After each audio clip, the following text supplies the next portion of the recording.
Every 4 years, something happens that brings the entire world together. Different countries, different cultures, and billions of people all focus on the same thing, the FIFA World Cup. For 90 minutes, football becomes more than just a sport. It becomes a global event filled with emotion, pride, and unforgettable moments. But behind the goals, the celebrations, and the millions of fans watching around the world, there is another story that most people never see. A story about billions of dollars, powerful companies, and one of the biggest business machines ever created. The World Cup is not only a competition between nations, it is also a competition between brands, broadcasters, sponsors, and organizations fighting for attention. Every camera angle, every jersey, every advertisement, and every stadium is part of a massive global industry. So while fans are watching to see who will lift the trophy, a bigger question remains. Who really profits from the World Cup? The FIFA World Cup was not always the billion-dollar machine we know today. When the first tournament was held in 1930, it was simply a competition to find the best football nation in the world. There were no massive sponsorship deals, no global advertising campaigns, and no billion-dollar television contracts. But as football grew, something changed. The World Cup became more than a sporting event. It became a platform where companies could reach millions and eventually billions of people at the same time. Television played one of the biggest roles in this transformation. As more countries gained access to broadcasts, the audience grew bigger every tournament. Suddenly, a single football match could become one of the most valuable advertising opportunities in the world. Companies realized that being connected to the World Cup meant being connected to passion, emotion, and millions of potential customers. And that is when football became something much bigger than a game. It became a global business empire. So where does all the money behind the World Cup actually come from? The answer is a combination of four massive industries: television, sponsorships, merchandise, and commercial partnerships. The first and most important source is broadcasting rights. Television networks and streaming companies pay billions of dollars for the opportunity to show the tournament because they know the World Cup attracts one of the largest audiences on the planet. The second source is sponsorships. The biggest companies in the world compete for a place next to the World Cup because they know that billions of people will see their brands during the tournament. Then there is merchandise. Every jersey, football, and piece of official World Cup equipment sold around the world creates another stream of revenue. Together, these industries transform a football tournament into a global money-making machine. But the biggest question remains: who receives the largest share of all this money? Behind the biggest football tournament in the world is one organization that controls almost everything: FIFA. FIFA is responsible for organizing the World Cup, managing the competition, and selling the commercial rights that make the tournament possible. Every 4 years, FIFA earns billions through broadcasting deals, sponsorship agreements, and licensing partnerships. The reason companies are willing to pay so much is simple. The World Cup gives them access to a global audience that few other events can match. A single tournament can create some of the most valuable advertising moments in sports history. But FIFA's power comes from more than just money. The organization controls the most important football event on Earth, giving it influence over countries, brands, and the future direction of the sport itself. To many fans, the World Cup represents passion and national pride. But behind the scenes, it is also one of the most valuable commercial products ever created. The World Cup is not just a battle between football nations. It is also a battle between some of the biggest brands in the world. Every 4 years, companies fight for the chance to become part of football's biggest stage. Brands like Adidas, Coca-Cola, Visa, and other global companies spend enormous amounts of money to attach their names to the tournament. But why would a company pay hundreds of millions of dollars for a sponsorship? Because the World Cup is more than advertising. It creates emotions. When fans celebrate a historic goal or remember an iconic moment, the brands connected to those moments become part of the story. A normal advertisement can be ignored in seconds, but a brand connected to the biggest sporting event on Earth can become part of culture.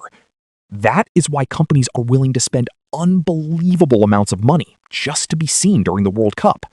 When it comes to football, two brands have spent decades fighting for control of the game: Adidas and Nike. Adidas has a long history with football.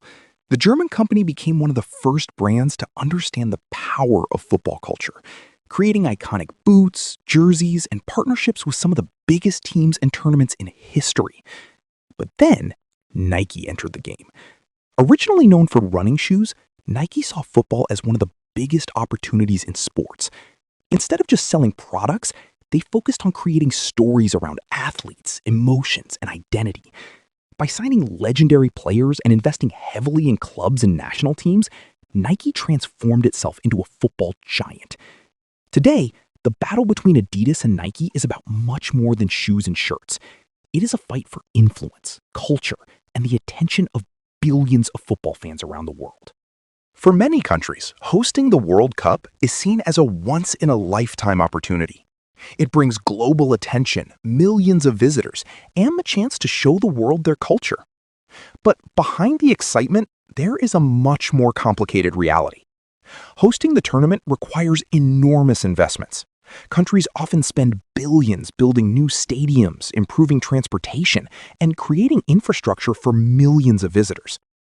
Some believe these investments can create jobs, increase tourism, and leave a long-term benefit for the country. But others question whether the financial cost is worth it, especially when some stadiums become rarely used after the tournament ends. The World Cup can create incredible moments for fans around the world. But for the countries that host it, the dream of becoming a World Cup nation can come with a very expensive price. The World Cup does not only create powerful companies, it also creates some of the biggest personal brands in the world. For football players, the tournament is the biggest stage possible. A single performance can change how the world sees them forever. Players like Lionel Messi, Cristiano Ronaldo, and Kylian Mbappe are not only athletes, they are global brands followed by hundreds of millions of people. Their success on the pitch creates opportunities off the pitch through sponsorships, clothing deals, advertisements, and business partnerships. Companies know that fans do not just buy products, they buy stories, emotions, and connections to their favorite players. That is why the biggest football stars can earn millions, even outside of the game itself. The World Cup creates heroes, and those heroes become some of the most valuable brands in sports history. Every World Cup, millions of fans around the world buy something that represents their country. A jersey, a scarf, a football, or even a simple piece of clothing can become a symbol of pride and identity. But behind every product is a massive business system. Football merchandise generates billions through official kits, licensed products, and limited edition collections. For brands, these products are more than just clothing. They are a way to build a deeper connection with fans. When someone wears a national team jersey, they are not only buying fabric, they are buying memories, emotions, and a connection to the biggest moments in football history. This is why football has become more than a sport. It has become a lifestyle where teams, players, and brands all compete for a place in people's identity. The World Cup is more than a football tournament. It is one of the most powerful marketing machines ever created.